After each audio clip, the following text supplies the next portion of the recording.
бүгін біздің студиямыздың ерекше қонағы еліміздің ең мәртебелі байқауының жеңімпазы, үздік педагог 2025 атағына ие болған Алтынбек Камаламұлы Кекбаев. Қош келдіңіз, ұстаз. Қош көрдік. Алтынбек аға, ең алдымен сізді жеткен жетістігіңізбен шын жүректен құттықтаймыз. Және соған орай ең бірінші қоятын сұрағымыз, үздік педагог 2025 атағын алу сіз үшін нені білдіреді? Жалпы бірдің абыройы мыңның абыройы деп атады.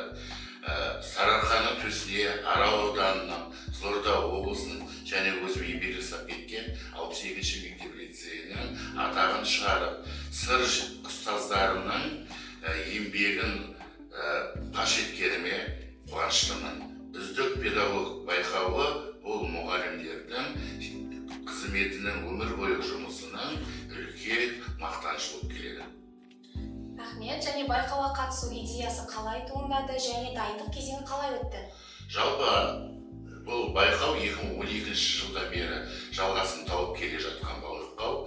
Бұл байқау ең бірінші ұстаздың шығармашылығын дамытатын байқау. Осы байқау жолына дайындалу мен үшін өте ауыр болды. Бұл байқауға мен 3 рет қатыстым.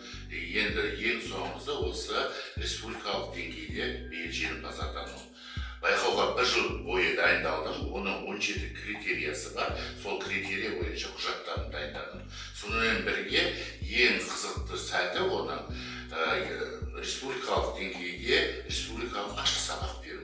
Сол ашық сабаққа белсенді дайындалып, әр мұғалімнің шығармашылығы көрсетеді. Сондықтан Астана қаласындағы 82-ші дарын мектебіне барып, 10-шы сыныпта сабақ бердім. Бұған дайындалу үшін маған 1 ай уақыт өтті. Өте керемет. Және үшінші сұрағымыз, 16 жылдық ұстаздық жолыңызда ең есте қалған сәт немесе жетістік қандай болды? Айтып өтсеңіз. Қазақта айтады, адамнан жасағанды Алладан жасырмайсың дейді. Мен мектеп саласына инженер техникалық қызметкер болып келгенмін. Бірақ та техникалық қызметкер болып жүре, мен осы балалармен шәкірттермен жұмыс жасадым. Және ұстаздарды оқыттым. Сонымен бірге 2007 жылы елбасының бұйрығымен әкімдерді бүкіл халықты ақпараттық сауаттандыруға жасадым. Содан кейін мен ұстаздық қабілетім бар екенін шыңдадым. Одан кейін 2012 жылы 62-ші мектеп лицейіне Санияр Нұрқожақызы басшылыққа келген кезде мені мұғалімдікке ауыстырды. Сөйтіп мен ұстаздық өмірім басталды.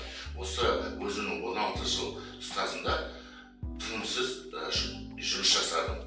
Республикалық халықаралық конференцияларға, семинарларға, 15 жыл қатарынан тәжірибе алмасу алаңына және оқушыларымды, шәкірттерімді ғылыми жобамен олимпиадаларға республикалық деңгейге дайындадым. Осы жетістіктердің арқасында 16 жыл бойы еңбегім мені ақталды деп ойлаймын. Қалай ойлайсыз, қазіргі заманда ұстаз болудың ең үлкен жауапкершілігі неде?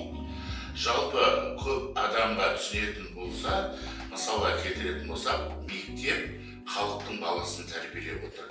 Біздің алдымыздағы шәкірттеріміздің нәтижесі, шәкірттерімізді биік белеске көтеруі, ол біздің тынбай еңбегіміздің арқасы. Сондықтан ең бірінші ұстаз алдындағы шәкірттің үлкен дәрежеге жетсе, одан артық бақыт жоқ.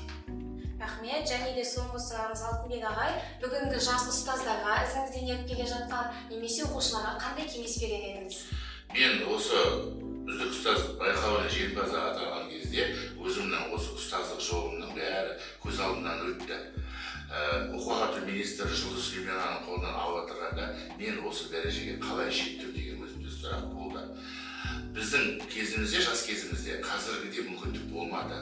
Қазіргі таңда жастарға үлкен мүмкіндік көп. Өйткені әртүрлі жобалар бар, болашақ университеті, шетелде оқуға дейін қазір мүмкіндік берген. Сондықтан тынбай еңбек еткен ұстаз ол үлкен биікке шыға алады.